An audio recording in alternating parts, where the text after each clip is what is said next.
Beep! Beep! Beep! Paul's alarm clock rings at 7 o'clock in the morning. Paul opens his eyes slowly. He is still sleepy, but he knows he must get up. "Time to wake up, Paul," calls his mother from the kitchen. "You don't want to be late for school."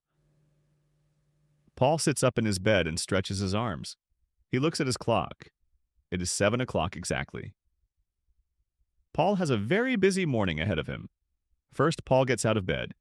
He walks to the window and opens the curtains. The sun is shining brightly outside. It looks like a beautiful day. "Good morning, world," says Paul with a smile. Paul goes to the bathroom. He washes his face with cold water. The cold water helps him wake up completely. Then he brushes his teeth with his blue toothbrush. He brushes for 2 minutes, just like his dentist tells him to do. After brushing his teeth, Paul takes a quick shower. The hot water feels good on his skin. He uses strawberry shampoo for his hair. Paul likes the sweet smell of strawberries. Paul gets dressed in his bedroom. He puts on a clean white shirt, blue jeans, and his favorite red sneakers. He also puts on his watch. The watch shows 7:20. Paul is moving quickly this morning. Next, Paul goes downstairs to the kitchen. His mother is making breakfast. She is cooking eggs and toast.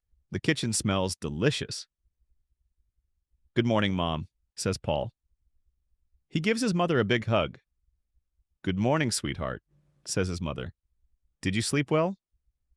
"Yes, I did," says Paul. "What's for breakfast?" "Scrambled eggs, toast, and orange juice," says his mother. "Your favorite." Paul sits at the kitchen table. His mother puts a plate of hot food in front of him. The eggs are fluffy and yellow. The toast is golden brown. Paul eats quickly because he doesn't want to miss the school bus. "Slow down, Paul," says his mother.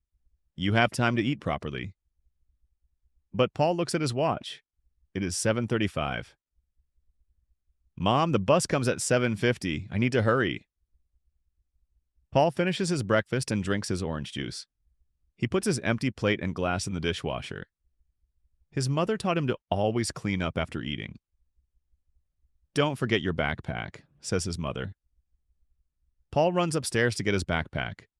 Inside, he has his school books, notebooks, pencils, and his lunch. His mother made him a peanut butter and jelly sandwich, an apple, and cookies for lunch. Paul also checks that he has his homework.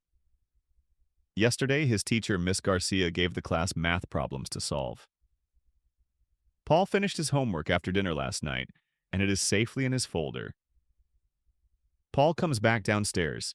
His mother is waiting by the front door with his jacket. "It might be cold this morning," she says. "Take your jacket." Paul puts on his blue jacket and picks up his backpack. He looks at his watch again. It is 7:45. Perfect timing. "Bye, Mom," says Paul. He gives his mother another hug and a kiss on the cheek. "Have a wonderful day at school," says his mother. "Learn lots of new things." Paul walks quickly to the bus stop. It is only 2 blocks from his house. Other children are already waiting there. Paul recognizes some of his classmates from school. "Hi, Paul," says his friend Marcus. "Are you ready for the math test today?" "Math test?" says Paul. "I thought that was tomorrow." "No, it's today," says Marcus. "But don't worry, you're good at math." Paul feels nervous for a moment, but then he remembers. He studied his math homework carefully last night. He practiced addition and subtraction problems. He thinks he is ready for the test. The yellow school bus arrives exactly at 7:50. The bus driver, Mr. Thompson, opens the door and smiles. "Good morning, children," says Mr. Thompson. "Ready for another day of learning?" "Good morning, Mr. Thompson," all the children say together. Paul finds a seat near the middle of the bus. He sits next to his friend Lisa from his neighborhood. Lisa is reading a book about dinosaurs. "That looks interesting," says Paul. "It is," says Lisa. "Did you know that some dinosaurs were as small as chickens?" "Really? I thought all dinosaurs were huge," says Paul. As the bus drives to school, Paul looks out the window. He sees people walking their dogs, jogging in the park, and going to work. Everyone is starting their busy day, just like Paul. The bus ride takes 15 minutes. During the ride, Paul thinks about his day ahead. He has math class first, then reading, then art. After lunch, he has science and social studies. Paul loves science because they do fun experiments. When the bus arrives at school, Paul feels excited and ready to learn. His busy morning routine helped him start the day right. He ate a good breakfast, he has all his school supplies, and he arrived on time. "Thanks for the ride, Mer Thompson," says Paul as he gets off the bus. "You're welcome, Paul. See you this afternoon," says Mr. Thompson. Paul walks into Green Hill School with confidence.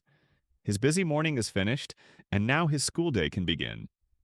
He knows that tomorrow morning he will do the same routine again. But Paul doesn't mind.